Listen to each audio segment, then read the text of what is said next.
Assalamualaikum warahmatullahi wabarakatuh. Halo semuanya, kembali lagi dengan saya Amelia Putri dari Program Studi Pendidikan Bahasa dan Sastra Indonesia, Fakultas Keguruan dan Ilmu Pendidikan Universitas Riau. Belajar apa kita hari ini? Di sini kita akan membahas tentang psikologi sastra. Yuk simak lebih lanjut. Psikologi sastra adalah kajian sastra yang memandang karya sebagai aktivitas kejiwaan. Pengarang akan menggunakan cita, rasa, dan karya dalam berkarya. Begitu juga dengan pembaca, dalam menanggapi karya juga tidak lepas dari kejiwaan masing-masing. Menurut Freud, kehidupan psikis mengandung dua bagian, yaitu kesadaran dan ketidaksadaran. Freud menggambarkan konsep id, ego, dan superego sebagai struktur kepribadian. Id berkaitan dengan ketidaksadaran yang merupakan bagian dari primitif dan kepribadian. Ego menyesuaikan diri dengan realita, superego mengontrol mana perilaku yang boleh dilakukan, mana yang tidak. Oleh itu, Freud menyebutkan sebagai prinsip moral. Ego menolong manusia untuk mempertimbangkan apakah ia dapat memuaskan diri tanpa mengakibatkan kesulitan bagi dirinya sendiri. Ego berada di alam sadar dan bawah sadar. Nah, tugas ego yaitu memberi tempat pada fungsi mental utama, misalnya penalaran, penyelesaian masalah, dan pengambilan keputusan. Superego mengacu kepada moralitas dalam kepribadian. Superego sama halnya dengan hati nurani yang mengenali nilai baik dan buruk. Nah, sebagaimana dengan id, superego tidak mempertimbangkan realitas karena tidak bergumul dengan hal-hal realistis. Di sini saya akan menganalisis psikologi sastra dalam novel Cantik Itu Luka karya Eka Kurniawan. Novel Cantik Itu Luka karya Eka Kurniawan menceritakan tentang seseorang perempuan yang terpaksa menjadi seorang pelacur dan memiliki 3 orang putri yang sangat cantik sama dengan dirinya, dan 1 orang putri yang sangat berbeda jauh dari ibu dan kakak-kakaknya. Nah, perempuan itu bernama Dewi Ayu, keturunan Belanda. Keberanian Dewi Ayu tampak saat ia ditawan oleh tentara Jepang. Di tempat itu, ia harus mengorbankan kesuciannya untuk membantu rekannya di tempat penampungan. Ia memiliki 4 orang anak perempuan dari ayah yang identitasnya tidak diketahui. Ketiga anaknya ini mewarisi kecantikan sang ibu. Karena tak ingin anaknya bernasib sama dengannya, Dewi Ayu berharap agar anak bungsunya kelak terlahir tidak cantik. Seketika harapannya terwujud. Anak terakhir yang lahir benar-benar memiliki penampilan yang buruk dengan kulit berwarna hitam legam dan hidung menyerupai colokan listrik. Nah, novel ini mengungkapkan bagaimana kecantikan bisa menjadi sebuah kutukan dan bagaimana perempuan seringkali menjadi objek ekspoliasi dan kekerasan. Tokoh Dewi Ayu terdapat dalam kutipan berikut. Setelah berpakaian, ia kembali berbaring dan segera menyadari betapa melelahkannya semua itu. Melahirkan 4 bayi dan hidup lebih dari setengah abad. Dan kemudian ia sampai pada kesadaran spiritual yang menyedihkan, bahwa jika bayinya tidak mau mati, kenapa bukan ibunya yang harus mati? Dengan begitu, ia tidak perlu melihatnya tumbuh menjadi seorang gadis. Ia bangkit dan berjalan sempoyongan.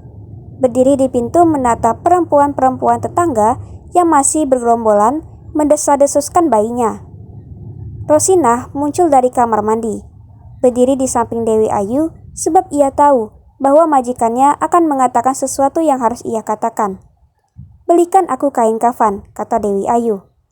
"Telah kuberikan 4 anak perempuan bagi dunia yang terkutuk ini. Saatnya telah tiba, keranda kematianku lewat." Dewi Ayu merasa melahirkan bayi-bayi perempuan lebih mengerikan daripada sebuah kutukan. Dewi Ayu dengan sangat enteng menjawab pertanyaan dari seseorang perempuan yang berdatangan mengelilingi rumah Dewi Ayu, karena tahu bahwa Dewi Ayu telah melahirkan seorang bayi perempuan.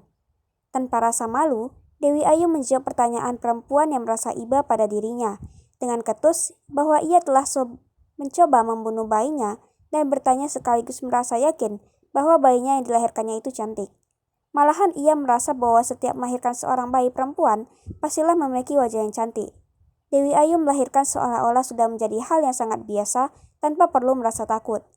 Bagi Dewi Ayu, melahirkan anak perempuan yang cantik ke dunia ini semata-mata hanya untuk memuaskan nafsu laki-laki. Namun, Dewi Ayu tidak menyadari bahwa kenyataannya bayinya tidak cantik seperti yang diyakini olehnya. Ego tokoh Dewi Ayu terdapat dalam kutipan berikut. Seseorang mencoba menghidupkan kerumunan itu dan berkata kepada Dewi Ayu, "Kau harus memberinya nama yang baik." "Yah," kata Dewi Ayu, "namanya cantik." Oh, orang-orang itu menjerit pendek, mencoba menolak dengan cara yang memalukan. Atau luka. "Demi Tuhan jangan nama itu. Kalau begitu namanya cantik."